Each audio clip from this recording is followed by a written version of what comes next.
On today's show, 5 strategies we'll be using to market our music in 2022. We're back, and this is 30-Minute Music Marketing.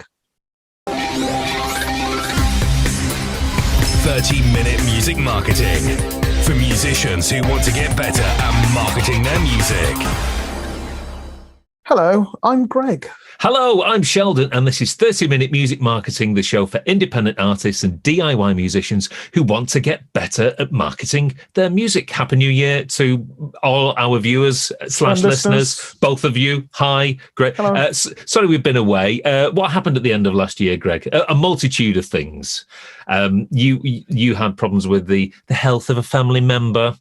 I was on tour for the first time in a year and a half, and that seemed to take quite a lot out of me. So we put the podcast on the back burner, but we're back. We're invigorated for 2022, aren't we, Greg? We are. When did we last do one? I've no idea.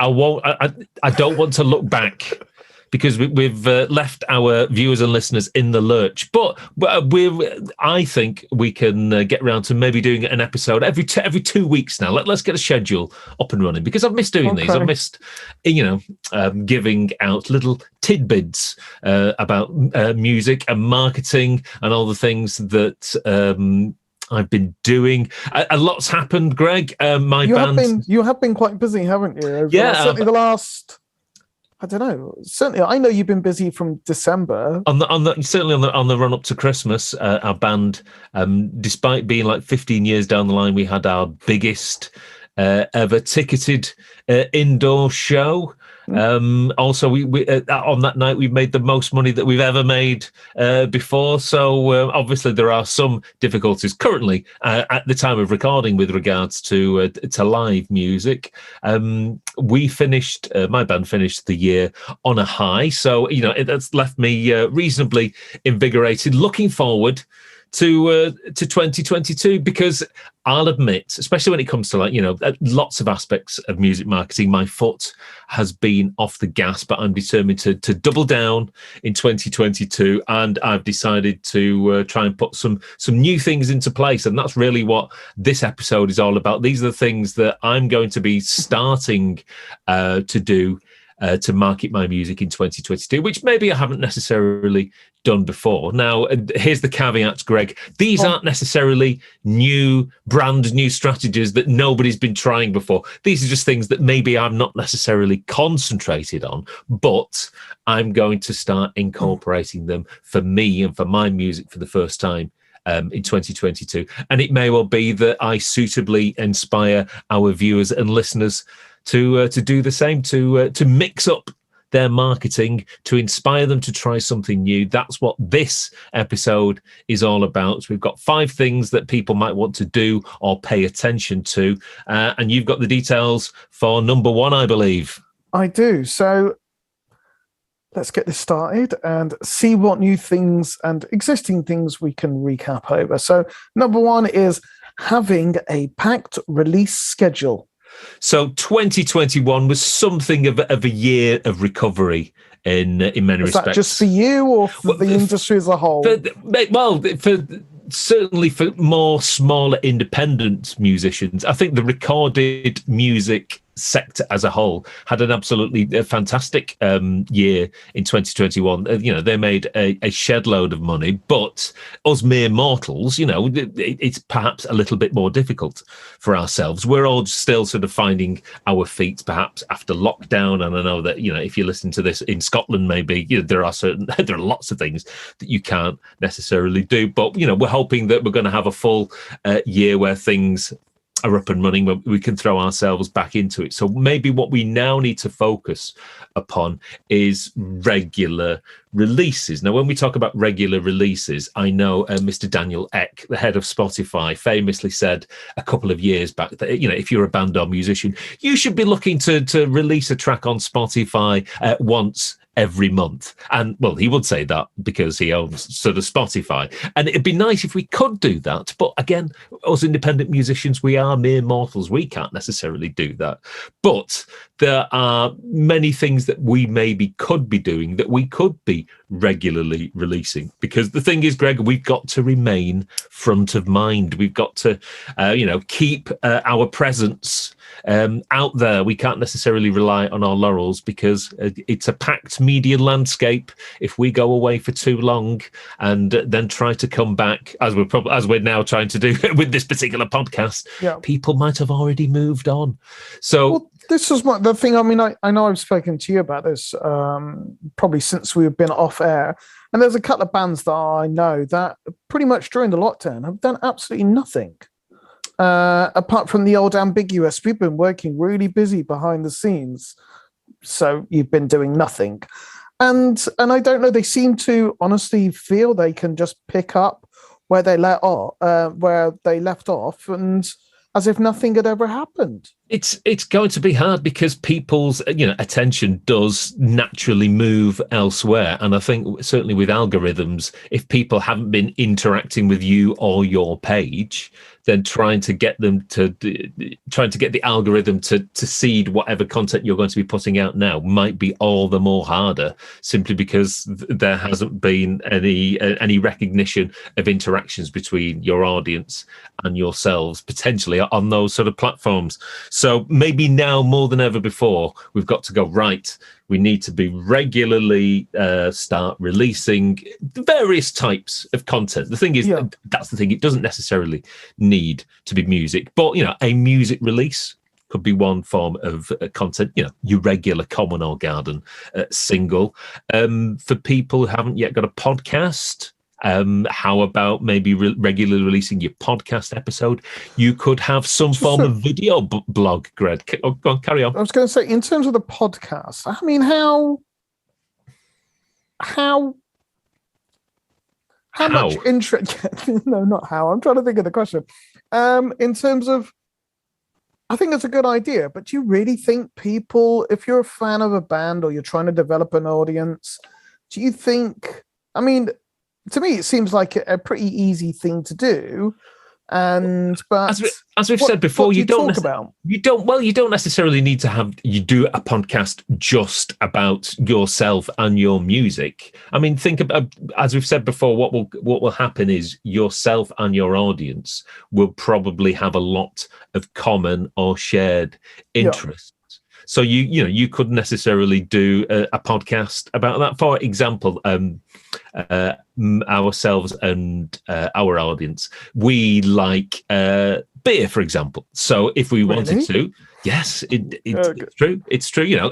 Real ales, craft ales. If we were to do a non-music podcast, doing a beer podcast would suit our audience. Or I know a lot of our audience like fantasy TV and films, so we could do like a sci-fi podcast talking about the Book of Boba Fett, which I'm not watching at the moment. I've only seen one episode, and my friends say it's a little bit dull. And the Mandalorian and Hawkeye and all those other things. Yeah. So it could be a case of finding out what your shared interests are between yourselves and your audience, and do a podcast about that. Do a podcast about the local music scene. Interview all your fellow regional music stars and get them featured on the podcast, get their audience listening to the podcast, introduce that audience to some of your music. The potential opportunities are endless, Greg. Question for you, because I'm just looking at the notes here, and you've kind of put, sorry, I'm trying to read it again on the screen. Talking about stuff. I know you do your quiz, don't you? I don't do the quiz anymore, but the quiz was a regular feature. How much interaction did you have between organizing it and speaking to your fans? Well, the quiz was pre-recorded, but right. I made sure that as it was going out as live, I was in the comments and replying to all the people who were replying to me. Right, okay. And was there much interaction? There was a heck of a lot of interaction. I resurrected the quiz over Christmas for a one-off special, and people were saying how much they'd missed it, how much they used to enjoy it. So it was something that was part of people's weekly routine. It just turned out to be that it did take up quite a bit of my time, and the hard thing was trying to get all the members of the band who participated in the quiz actually sat down available for the record. It was logistically becoming sort of quite difficult. Even with the advent of Zoom? Even with the advent of Zoom, you've still got to get people to actually sit down in their front rooms and take part and participate. But you do your food thing as well as your drink. You kind of obviously focus on what the similarities and interests that you share with your fans. Yeah, and and we create content around the things that we are genuinely, interested in, even if that's, eating snacks, eating chili foods, hot foods to see, how hot we can go. We naturally create content around the stuff that we like, and that resonates with our audience. And doing a video where we film ourselves, eating hot food or drinking beer is a heck of a lot easier than trying to write a hit single. Question for you, final one regarding this, in terms of, I know we haven't done enough of these because my mind goes blank, and I've been wanting to say this question. I'll come back to it. I've forgotten it now. Oh, right. Okay. It's the start of the year, Greg. We've got nerves. That's what it is, Sheldon. Nerves. You're never nervous. So we've done a single, podcast episode, video blog, as I mentioned. Whatever you're interested in, do a little featurette. Doesn't have to be more than about 5 minutes. I've remembered it now.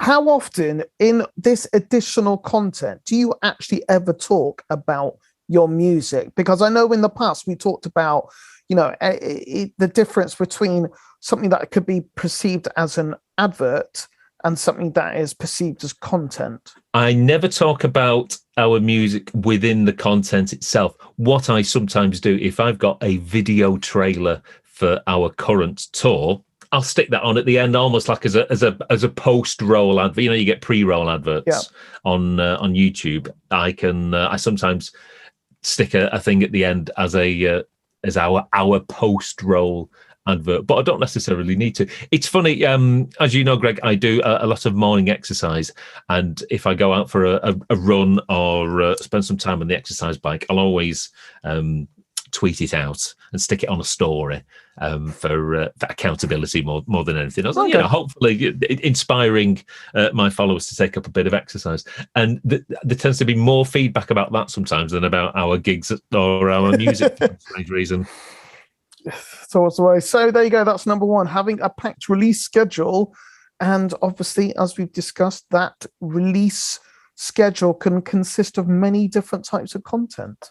So maybe identify one day of the week and go, right, well, it'll be a podcast on the first of the month, and it'll be one type of video content on the second day of that month. You could do a live streamed Q&A on your phone, just basically start a stream and just chat to people on another sort of regular day. And by doing that on the same sort of day every month, you become part of people's lives.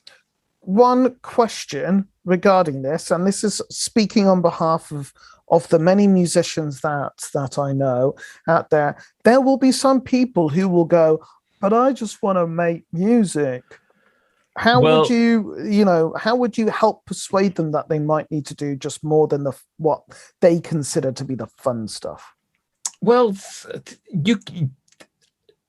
yes, you can make music, but how are you going to get people interested in both the music and the people who make the music? I mean, if you just want to be an international man or woman of mystery and just release sort of music, but generally what tends to happen is we want to know and engage more with and be closer to the people that make our favorite music. I mean, back in the day when we were growing up, Greg, if you liked a particular artist or band, you would buy the music press in the hope that they would have an interview with them in it, and you'd read the interview and you're trying to get to know a little bit more about them, and by knowing more about them, you tended to understand them better, maybe appreciate them more.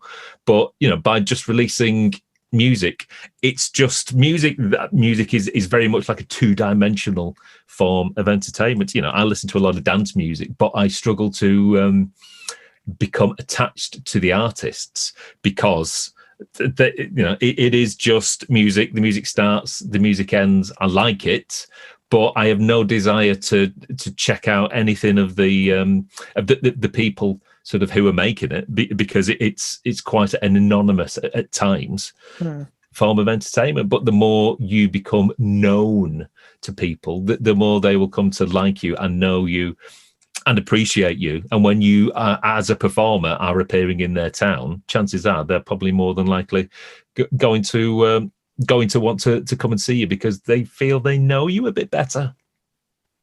That's a reasonable answer. I like it. So moving on to number 2, and I think Ed Sheeran's certainly guilty of this one. Guilty as charged, Greg. What is it? It is collaborate with other artists. We do generally like to do things on our own. We generally like to stand on our 2 feet. Very occasionally, we get quite jealous of what other people are doing, and we don't necessarily want to mix with them. But the hardest thing being a DIY musician or independent artist is just getting noticed. It's like, hello, it's me. I'm over here. I'm releasing music. Won't somebody pay attention to me? That's just hard, whatever you do, and occasionally whatever level that you're at. And the situation with me and my band at the moment is now we've been going, I think it's over 15 years. And when we first started, we were the new kids on the block. Everyone was excited about us. We made local TV news on two stations, 2 separate channels, because we were that new, we were that fresh. It's like 15 years now. No, nobody's really bothered. Not at all. As I found out trying to do a PR campaign for our big show in Manchester and trying to get the press interested, nobody's bothered. So how do you get people's attention, raise people's interest? Well, that's potentially to do something that you've never done before. And for us, what I'm going to try and do is I'm going to try and collaborate with some guest artists on some upcoming tracks, get some guest vocalists in. Is this part of the band, or is this part of the other thing that you're doing? Oh no, this will be part of the band. Really? Yeah. You're actually bringing in. This is quite a new step for you.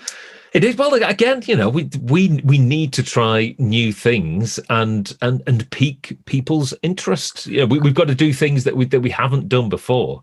And every time as Ed Sheeran has managed to tap into so successfully, every time you collaborate with another artist, you get another marketing opportunity where you can siphon off the attention and the interest and hopefully some of the fan base of that other artist and bring them into your environment / ecosphere. So it's almost like it's a 2-in-1 almost. You're attracting more interest and you're potentially getting an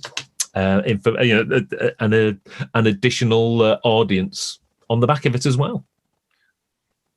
My one question is, yeah, who will be leading these kind of projects? Because I do know you like to very much keep a hand on things. What do you mean by leading? As in, well, in terms of like, if it's a collaborative effort, yeah, who's going to be taking the reins in that situation from a creative process? Well, what I'm saying is, are you going to step back a bit, or are you still going to be quite controlling?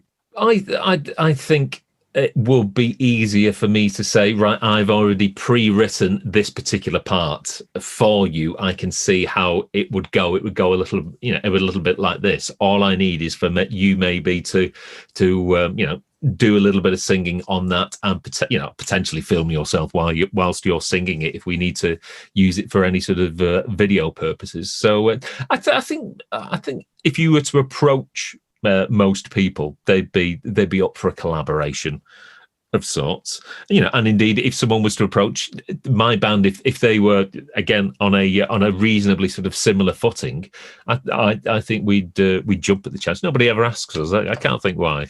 It's probably because of me, in some respects.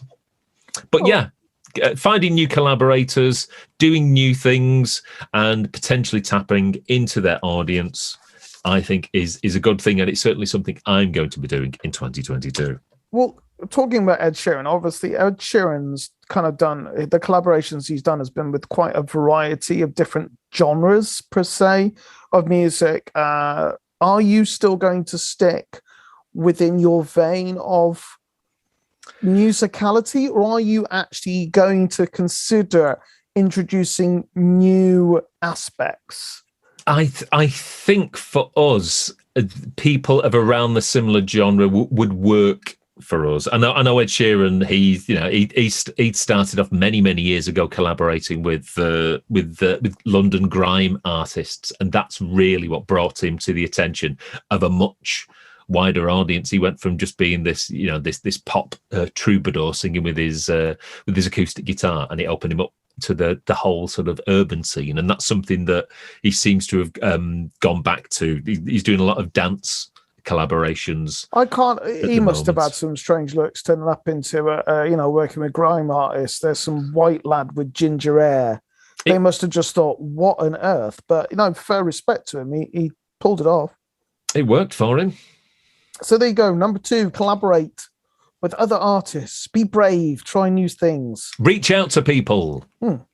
So number 3, it is, okay, this is an interesting term.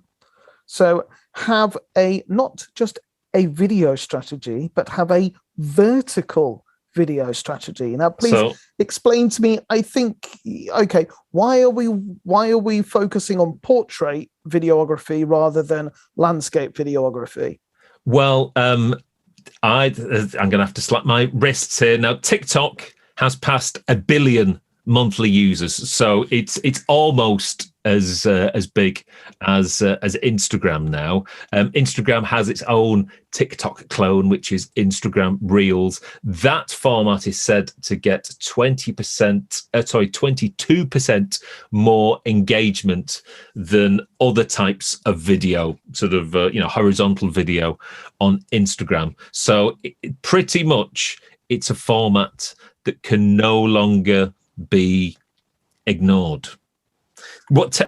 We all know that trying to build up an audience on your traditional, your Twitters, your Facebooks, and indeed in some respects on your Instagrams, it's a slow, it's a long haul. Things like TikTok and Instagram Reels, they seem to be more designed for organic discovery, and they seem to be platforms that sort of pump out the content to people rather than people having to try and discover that content for themselves. So if you focus more on those platforms, your TikToks, your Instagram Reels, your YouTube Shorts, which is just their version of a clone in terms of video, in terms of vertical video, it would seem to be a better idea in terms of trying to build an audience quicker. Now, what does having a vertical video strategy actually mean?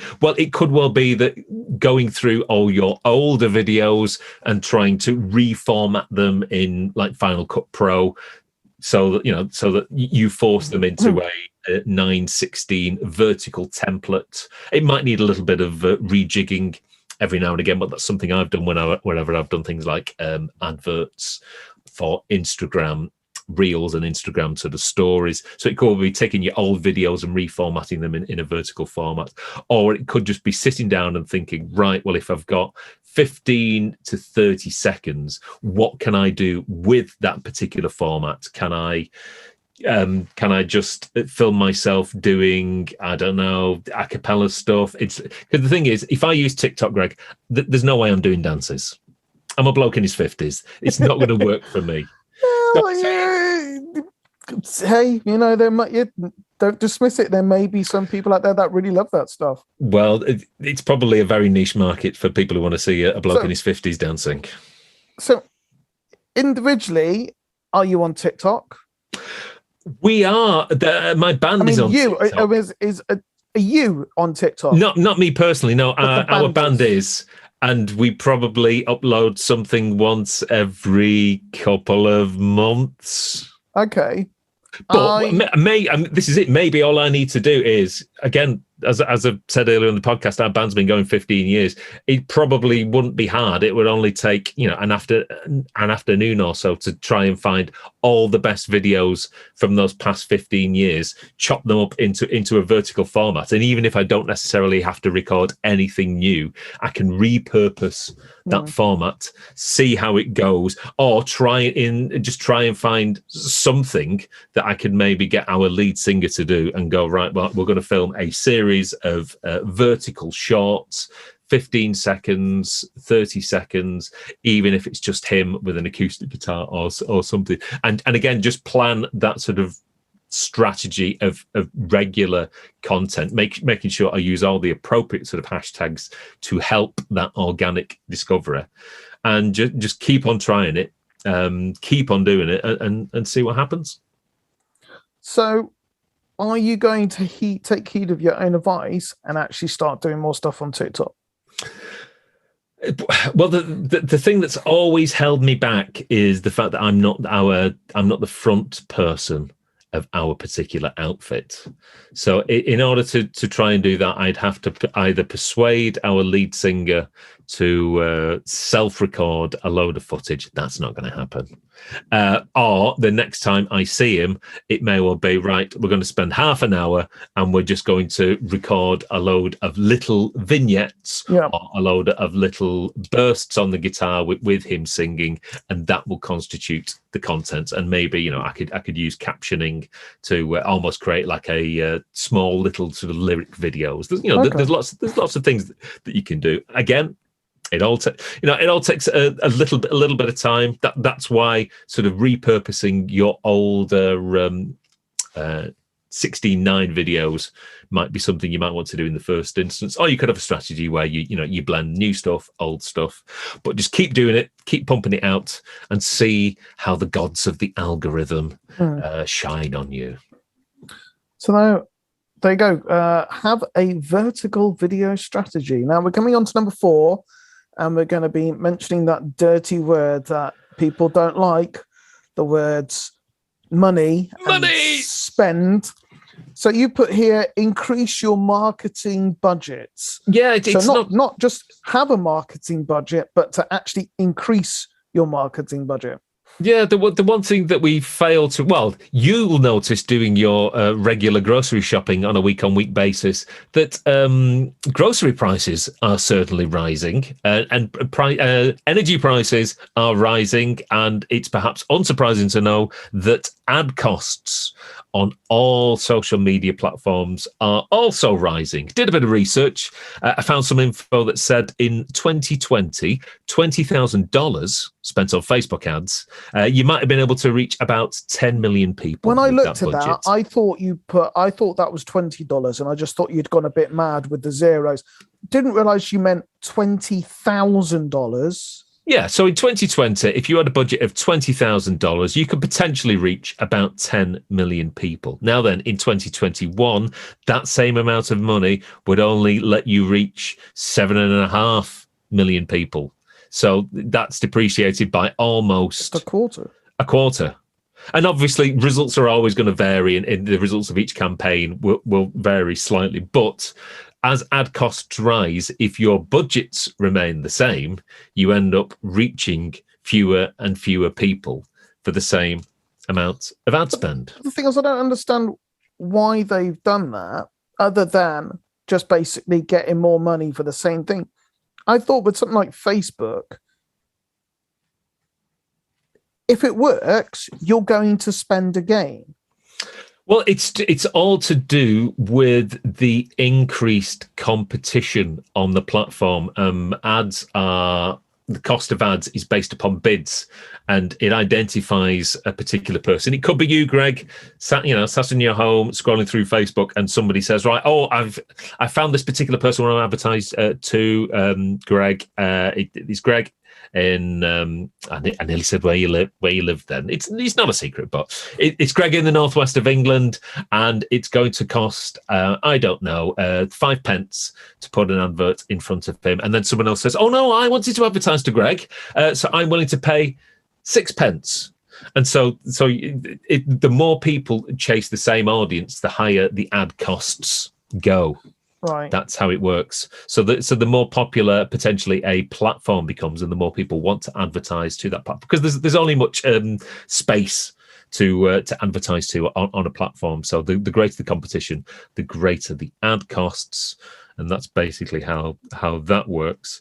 So if you have been using marketing spend, whether that's to drive people to your tickets for your shows, or maybe on YouTube to watch your YouTube videos, or to drive people to maybe your Spotify page, that sort of thing. If you've been doing that regularly and you've been spending the same amount of money, I'm afraid it might be worth increasing those budgets to try and maintain the same reach that you used to have. It all costs money, Greg. Yeah. So in terms of, have you this obviously has been happening over a period of time. So have you been increasing your budget over a period of time, or are you now having to look at it, new year, I'm going to have to allocate more? Well, our ad spend, which is primarily for tickets, obviously what we've been doing in terms of live has been slightly disjointed this past couple of years. I mean, not last year, but certainly the year before, we were only concentrating on a few live streams rather than full sort of tours as such. So it's hard to make a direct year-on-year comparison, but certainly the firm that I work for, who are a firm of concert promoters, again, we are looking at upping our advertising budgets, and it's a lot easier to up those budgets when you're trying to sell concert tickets, anything from maybe £17 to £28 per ticket, perhaps, rather than to drive traffic over to Spotify and get people to stream a music release that might only generate 1/10 of a pence. There's a greater return on trying to sell tickets as there is trying to drive traffic to your streaming websites. So unfortunately, guys, you're going to have to put your hands in your pockets and dig deep. You're going to have to cut back in other areas. Mm-hmm. So this kind of leads on to the next one, because obviously spending money for some people is definitely going to put them well and truly outside of their comfort zone. Oh, yes. And this is the fifth one. So get out of your comfort zone and try something new. We all like doing the same things, Greg. Year in, year out, we don't like going out of our comfort zone because I feel vulnerable. Oh, I've never done that before. What happens if it's not a success? Well, you'll never know unless you try. I'm encouraging everyone listening and viewing to this to try something new in 2022. So that could be try joining up to a new platform. So if you've never thought about TikTok before, maybe now's the time to do it. Maybe if you've never had anybody remix your music before, get that done this year. If you've never formed a Facebook group before, why not create a Facebook group either about your interests or about your music? You could create your own radio show on Mixcloud. If you've never promoted a night of live music in your local town before, why don't you do that? Take a risk. It doesn't necessarily have to be financial. Again, it could just be about your time. So again, if you wanted to do that radio show, that's not going to cost you any money. I think you can get a free basic account at Mixcloud. The only thing that will cost you is your time to prepare it and produce it. It was about 2 years ago now when I took a risk and launched a Facebook group for my band. I think it's one of the best things I've ever done. I've ended up creating this Uber community that now really have got strong ties to each other. They meet each other before shows. They go out drinking. Before our big Manchester show, they were thrown out they weren't thrown out of a bar. They were that rowdy on the approach to a bar in Manchester, they wouldn't get let in. But they were a unit, and that's all because I've formed a Facebook group, and a couple of years back I had the idea to put on a new style of show, a multi-artist lineup. I had this particular idea. You put on a night, didn't you? We put on a big night, and we risked potentially a lot of money, and we didn't think that it was going to work, but it ended up working. And like, as I said at the top of the episode, we had our largest ever indoor audience, and we ended up making the most money that we've ever made from a gig. The funny thing about that gig, because I was chatting to you beforehand, leading up to it, and I think I got the impression it was difficult to know what to expect from that. You can hope, but I don't think anybody. I certainly don't think you were kind of like, I don't want to hope because I don't want to build my expectations up. It was almost like, well, I've done the best I can do now.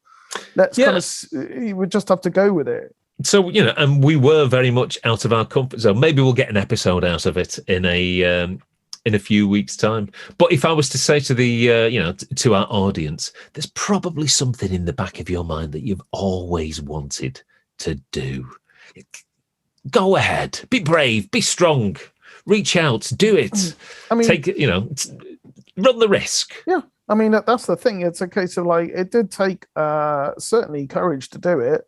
But you can actually say, that you've used the same toilet that Prince has. I mean, how many people can say, and Dua Lipa?